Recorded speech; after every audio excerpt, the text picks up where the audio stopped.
Mona Lisa ලෙස කවුරුත් දන්නා චිත්‍රය ලෝකේම අති ජනප්‍රියම චිත්‍රයක්. මේ චිත්‍රය ගැන විවිධ විදිහේ කතන්දර තියෙනවා. ඉතින් අද අපි මේ කියන්න යන්නේ ඔයාලා නොදන්න මොනාලිසා ගැන තොරතුරු. වීඩියෝ එකට යන්න කලින් ඔයා සුන්දර ලෝකයේ අපිව තාමත් සබ්ස්ක්‍රයිබ් කරලා නැත්නම් දැන්ම සබ්ස්ක්‍රයිබ් කරන්න. ඉදිරියෙන් තියෙන බෙල් අයිකන් එකත් මතකතුව ක්ලික් කරගෙන ගියොත් තමයි අපි අලුතෙන් එකතු කරන මේ වගේ වටිනා වීඩියෝ ඔයාලට බලන්න පුළුවන් වෙන්නේ.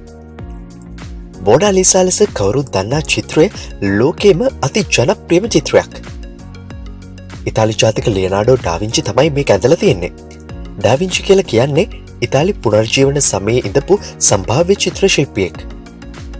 ඓතිහාසික තොරතුරු වලට අනුව 1503 දී ඩාවින්චි මොනාලිසා චිත්‍රය ඇඳීම ආරම්භ කළා තියෙනවා. මේ චිත්‍රය දිග සෙන්ටිමීටර 77ක්ද පළල සෙන්ටිමීටර 53ක්ද වූ පොප්ලර් ලියක තෙල් සායම් මාධ්‍යයෙන් අඳින ලද්දක්. චිත්‍රය සඳහා තේමාව වෙලා තියෙන්නේ කාන්තාවකගේ උඩුකය. එම උඩුකය හිමි කාන්තාව ලීසා ඩෙල් ගෙරාඩීනි ගියෝකොන්ඩා. ඉතාලියේ ෆ්ලෝරන්ස් නුවර ඉඳපු ධනවත් සේද ව්‍යාපාරික ෆ්‍රැන්සිස්කෝ බර්ටොලොමියෝ ඩි සැනෝබි ඩෙල් ගියෝකොන්ඩාගේ තෙවන බිරිඳ ඇය. මේ ව්‍යාපාරික ෆ්‍රැන්සිස්කෝ ගියෝකොන්ඩාගේ ඉල්ලීම පරිදි ලියනාඩෝ ඩාවින්චි ඇගේ උඩුකය රූපය ඇඳීම ආරම්භ කළා තියෙනවා.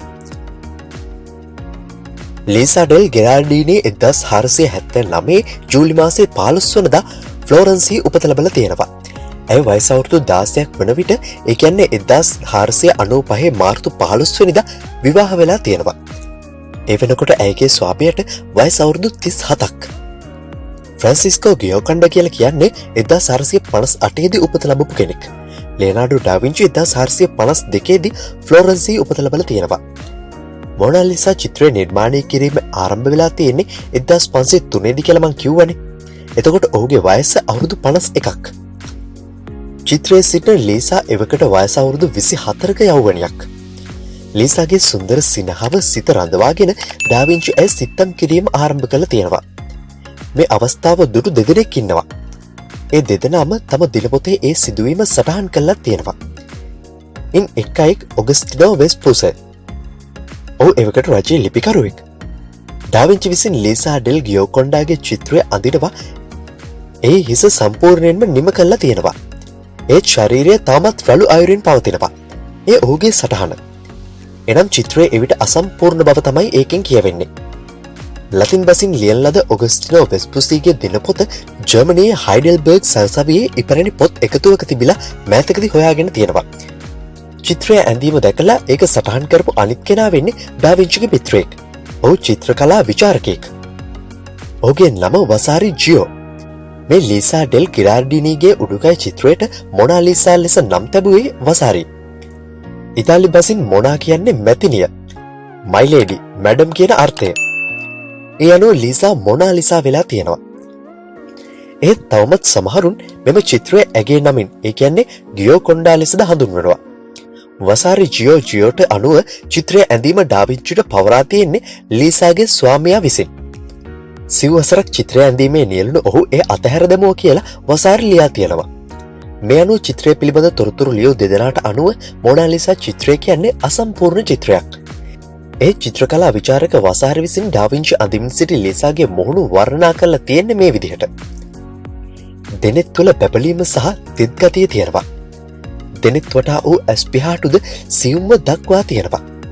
සමය සිදුරු අනුව තැනක තුනීවද තැනක ඝනකමටද වැවුණු ඇහිබැම සපුරාම ස්වභාවිකයි. රෝස පෙතිමෙන් සුමුදුව නාස්පුඩු සිත්තම් කරලා තියෙනවා. මුහුණේ මාංශ එකිනෙකව යාවෙන්නේ තීන්තෙන් මෙන් නොව ජීවමාන මාංශයන් මෙනි.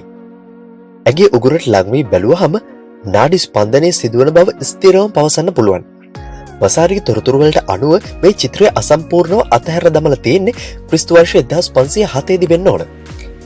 ඊට පස්සේ මේ චිත්‍රය ඩාවින්චිගේ කලාගාරයේ අහුමුල්ලකට පිවිසෙන්නේ නැති. 1517 දී ප්‍රංශ රජතුමා වෙච්ච පළවෙනි ෆ්‍රැන්සිස්ගෙන් ලැබුණු ආරාධනාවකට අනුව ඔහු ප්‍රංශය බලා ගමන් ආරම්භ කළා තියෙනවා. ඊට ඩාවින්චිගේ සහායකයා වගේම පෞද්ගලික ආදර්ශ රූපය වෙච්ච සලේද එක් වෙලා තියෙනවා. එවකට ඩාවින්චිගේ වයස අවුරුදු 64ක්. ප්‍රංශ රජු ඩාවින්චිට මහත් ගෞරවයක් ආදරයක් දක්වලා තියෙනවා. එතුමා ඩාවින්චිට ඇම්බොයිස් නගරේ තම ගිම්හාන මාලිගය අසලින්ම නිවසක් සපයලා දීලා තියෙනවා. ඒ ක්ලෝස් ලූසි නම් වන අතර එය අද වනකොට ඩාවින්චිගේ කෞතුකාගාරයේ විදිහට පවත්වාගෙන යනවා. ප්‍රංශ රජුගේ ඉල්ලීම පරිදි නගර නිර්මාණ, නගර සැලසුම, ජල ප්‍රවාහන පද්ධති සැලසුම් කිරීම, උද්‍යාන සැලසුම් කරණය වගේම ගෘහ නිර්මාණකරණය වැනි කාර්යවල නියැලලා තියෙනවා. ඩාවින්චිගේ ප්‍රංශ ගමනේදී ගෙන ගියපු බඩු අතර වැඩ අවසන් නොකළ චිත්‍ර කිහිපයක්ද වූ බව වසාරි ජියෝජියෝ ලියා තබලා තියෙනවා. ඒ චිත්‍ර මොනවද කියලා නිවැරදි තොරතුරු නොමැතිවත් පස්සේ කාලෙක ප්‍රංශය සතු වූ ඩාවින්චිගේ චිත්‍ර නිර්මාණ අනුව ඒවා වෙන්නේ මොනාලිසා චිත්‍රය, මරියතුමේ ජේසු බිලින්දා, ශාන්ත ඇන්සා බැටළු පැටවා චිත්‍රය, ශාන්ත ජෝන් බැප්ටිස් චිත්‍රය යන නිර්මාණ බව විශ්වාස කරන්නේ. ලියනාඩෝ ඩාවින්චි ඉතාලියේ ඉඳලා ප්‍රංශයට පැමිණීමේදී වැඩ අවසන් නොකළ මොනාලිසා චිත්‍රය ගෙන ආවද එහෙමත් නැත්නම් ඔහුගේ ආදර්ශ මානව රූපය වන සලේව ඉදිරියේ තබා නැවත මොනාලිසා චිත්‍රය නිර්මාණය කළාදැයි ඉතිහාසඥයින්ට ගැටලුවක් තියෙනවා. මේ කාලෙදී අඟුරු කැබැල්ලකින් කඩදාසියක නිර්මාණය කරපු මොනාලිසාගේ උඩුකය සටහන් පසුව සොයාගත් අතර ඒ චිත්‍රයේ මොනා වන්නා විදිහට නම් තබා අද වන විට ලූවර් කෞතුකාගාරයේ ප්‍රදර්ශනය වෙනවා. ඒ සිටිනුයේ උඩුකය නිරුවත් ලීසාවක. මේ විදිහට විවිධ වූ චිත්‍ර නිර්මාණ ඇඳීමේදී තම සහායක ආදර්ශ රූපය වූ සලේව යොදා ගැනීම ඩාවින්චි සිද්ධ කරලා තියෙනවා.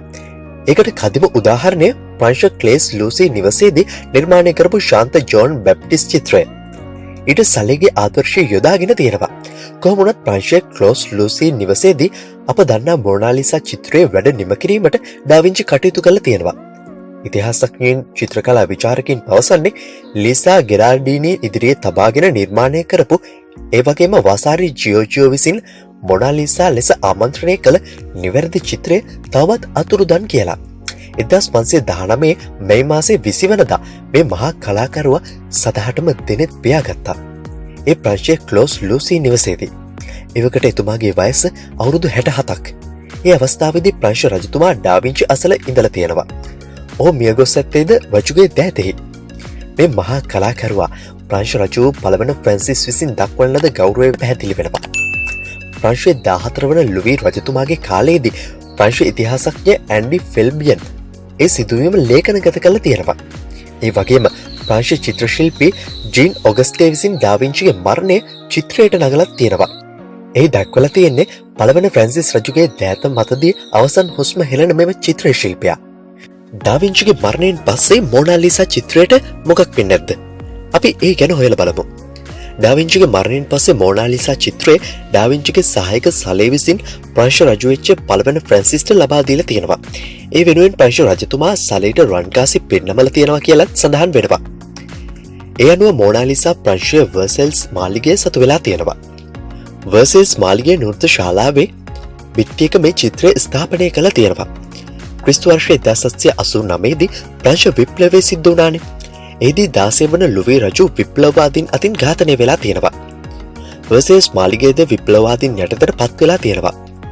ප්‍රංශ විප්ලවයෙන් පස්සේ මාලිගයේ අලුත් වැඩියා කටයුතු සිද්ධ වෙච්ච නිසා මාලිගයේ සතු වූ ඉපැරණි පුරාවස්තු, චිත්‍ර, ප්‍රතිමා ආදිය ප්‍රංශ ලූවර් කෞතුකාගාරයට යවලා තියෙනවා. ඒ අනුව මොනාලිසා ලූවර් බලා ගමන් ආරම්භ කරලා තියෙනවා. මොනාලිසා කතාව එයින් අවසන් වෙන්නේ නැහැ. ඊට හේතුව 1911 අගෝස්තු මාසේ 21 වෙනිදා මේ චිත්‍රය ලූවර් කෞතුකාගාරයෙන් අතුරුදන් වීම.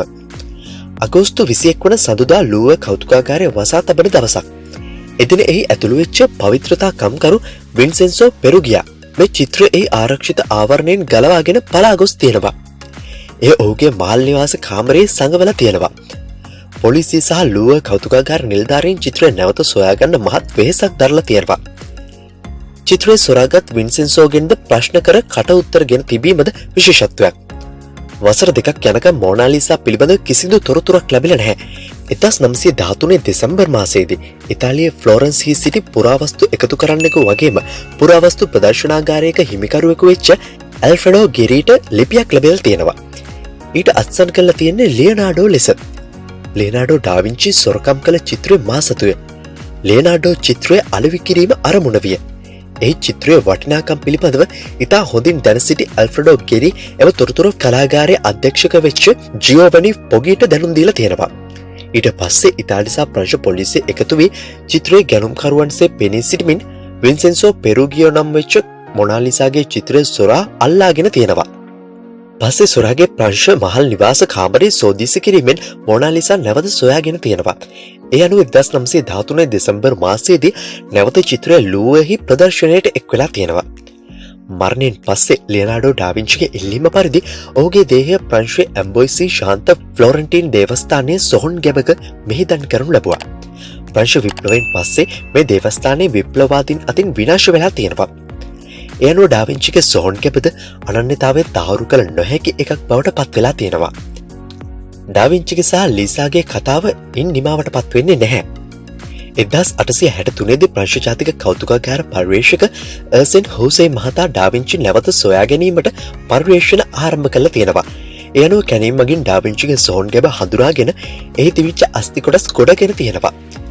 මේ කොටස් ප්‍රංශයේ ශාන්ත හියුබර්ට් චැපල් දේවස්ථානයේ විශේෂ සොහොන් ගැබක තනා එහි මිහිදන් කරලා තියෙනවා.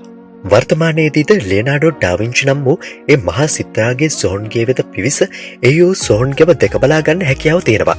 වයස අවුරුදු 24 දී මොනාලිසා බවට පත් ලීසා ඩෙල් ගෙරාඩිනි දරුවන් 5 දෙනෙක්ගේ මවක්. ඇයගේ ස්වාමියා වූ ෆ්‍රැන්සිස්කෝ ලියෝකොන්ඩා 1539 දී වයස අවුරුදු 81ව වසංගත රෝගයකින් මිය ගිහිල්ලා තියෙනවා. ඒ වෙනකොට ලීසාගේ දෙවියන් දෙදෙනෙකුම ඉතාලියේ ශාන්ත උර්සුලා ලුඩෝවිකා දේවස්ථානයේ කන්‍යා සොයුරියන් බවට පත් වෙලා තියෙනවා. ඔවුන්ගේ නම් කැමිලා සහ මාරිත්තා. වියපත් වූ ලීසා දෙවියන් දෙදෙනා විසින් ශාන්ත උර්සුලා දේවස්ථානයේ වෙත රැගෙන ගිහිල්ලා තියෙනවා. ඒ අනුව 1542 දී වයස අවුරුදු 63ක් වෙච්ච ලීසා අවසන් හුස්ම හෙළලා තියෙනවා. ශාන්ත උර්සුලා දේවස්ථානයේ ඇති අභ්‍යන්තර සොහොන් ගැබක ඇයගේ දේහය මිහිදන් කරලා තියෙනවා.